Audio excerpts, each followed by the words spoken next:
Well, it looks like Generation Z isn't exactly the spendaholic generation some of us have been led to believe. Gen Z, they're ending impulse shopping and becoming the financially savvy generation, according to a survey which has been posted by the New York Post. They are impulse shopping or they're not. A strategic generation, Gen Z, they're shunning impulse buying and spending in favor of long term goals, which is a fantastic idea. Probably because they're observing the massive mistakes that are being made by the millennials, probably Generation X also. I think millennials are the worst at it, man. Like they just see something, they just want it. They don't want it now. They wanted it yesterday. They wanted it 2 days ago. Probably millennials is the reason for such a huge push by Amazon to try to get everything delivered right now, right now. Like 2 hours ago, I wanted it yesterday. I didn't even know I wanted it yesterday, but I wanted it yesterday. Damn it, get it to my house right now. So a new nationwide survey of, it's only 2,000 Generation Z Americans revealed.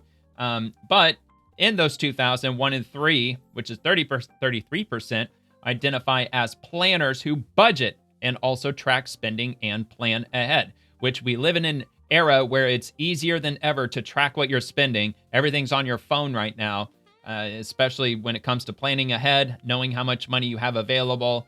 It's easier than ever to budget. I'm sure there's tons of apps out there where you can budget your finances for free. Wouldn't surprise me.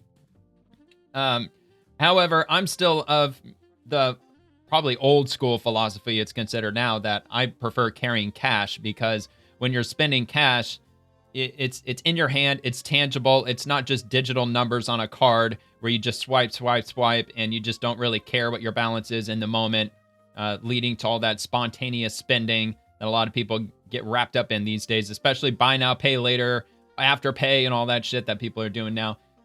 No interest in 4 payments. You get it paid off in 4 payments. And next thing you know, you got 15, 20 different things that you have swiped or you've opted into for buy now, pay later. Well, Gen Z, they're obviously taking a notice of that, and they're taking the harsh lesson that millennials have learned, and that is don't do that. Instead, pay attention to what you're buying, which is why I advocate for cash spending. Because if you're counting bills at the register, it makes it a lot more real, and you tend to keep track of your money, in my opinion, a lot more carefully if you're using cash as opposed to card. So anyway, Generation Z, they track their spending and they plan ahead, while 1 in 4 of Gen Z, they call themselves value seekers who research and compare before making purchases. Yet another thing that you could easily take advantage of on your phones these days.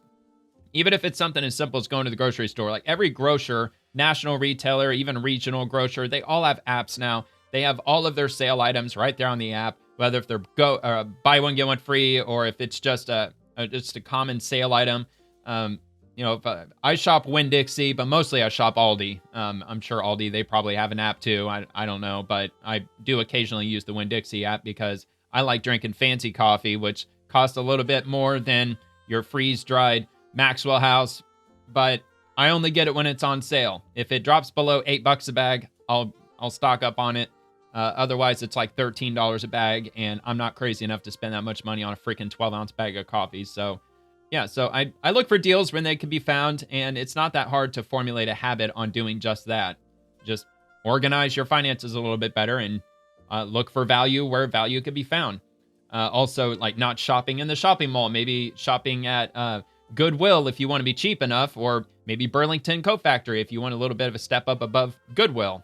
There's all kinds of places where you can shop for decent values, and Gen Z is obviously starting to take on that habit.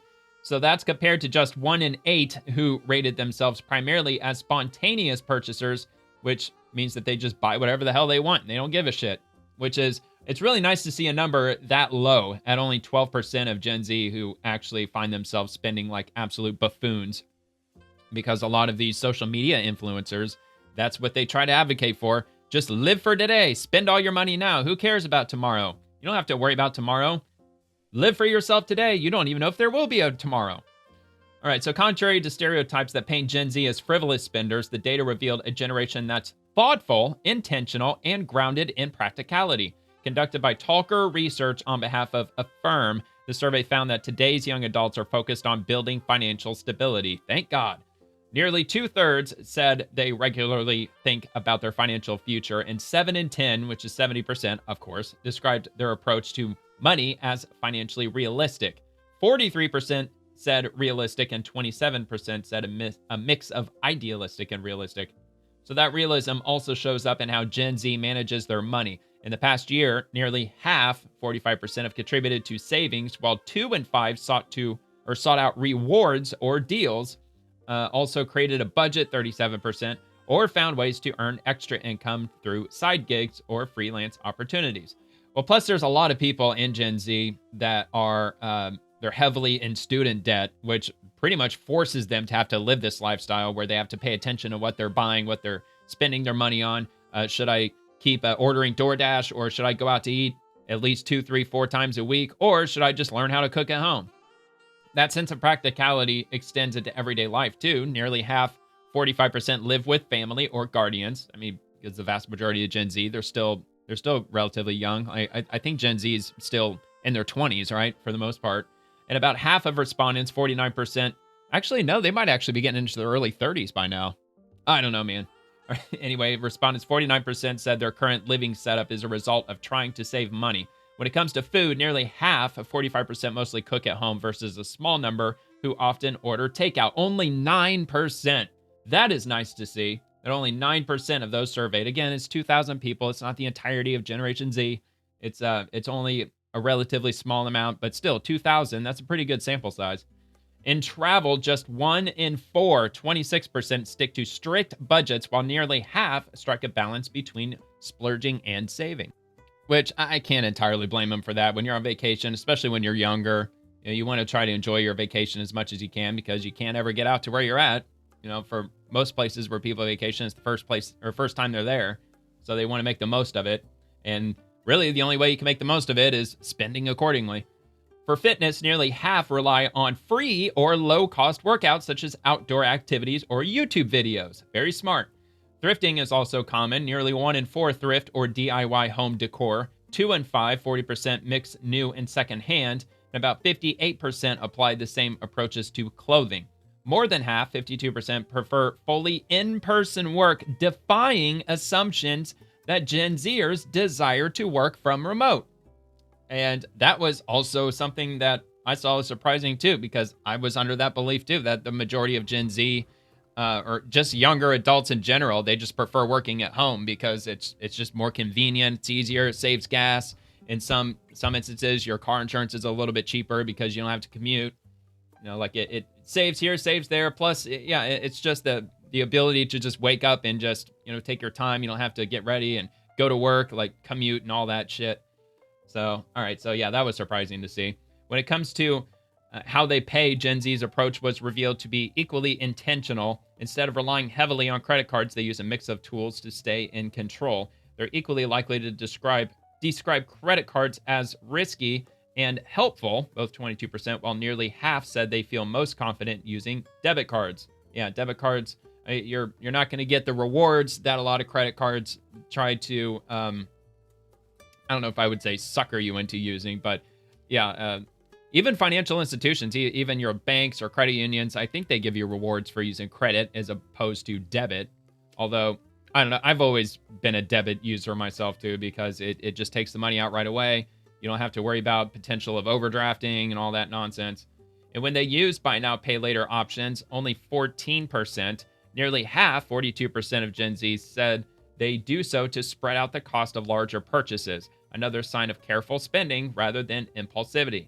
Because there's a lot of people, especially if you get on TikTok and you watch people's ridiculous spending habits, when they use buy now, pay later through Afterpay or Klarna, you can use that for anything. You could use it for Taco Bell. You could use it for a coffee at Starbucks. You could split one single coffee among 4 payments over 4 different, I think it's a payment a month or whatever. It's absolutely crazy. So also kind of nice to see. I don't think anybody should be using Klarna or Afterpay for anything, but who am I at the end of the day? So it's time to retire the Gen Z caricature, said Vishal Kapoor, SVP of product at a firm. Gen Z isn't reckless or disengaged with their finances. They're intentional about how, when, and why they spend. They value flexibility and transparency, using products that help them stay in control and make smart, informed choices that fit their lives. Pragmatic and deliberate, they're redefining what financial confidence looks like. Talker Research surveyed 2,000 Gen Z Americans.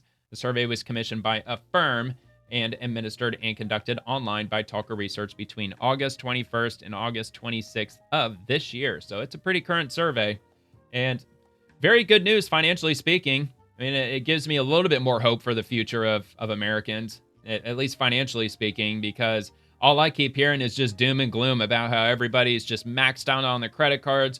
Buy now, pay later programs, they're also maxed out. I think, I don't remember if it was Klarna or Afterpay, like they're in severe financial trouble because people are not paying, they're not paying them back. They're not making those payments. People also in horrific auto loan debt.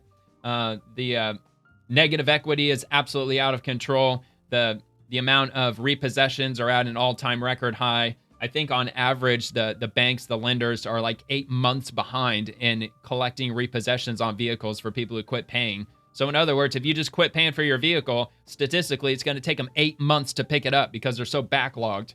I mean, it's just the spending, the debt, it's out of control. It's absolutely ridiculous. However, Gen Z seems to be getting a handle on it, which is amazing to see. So I'm really glad to see that. Anyway, thanks for watching. See you later.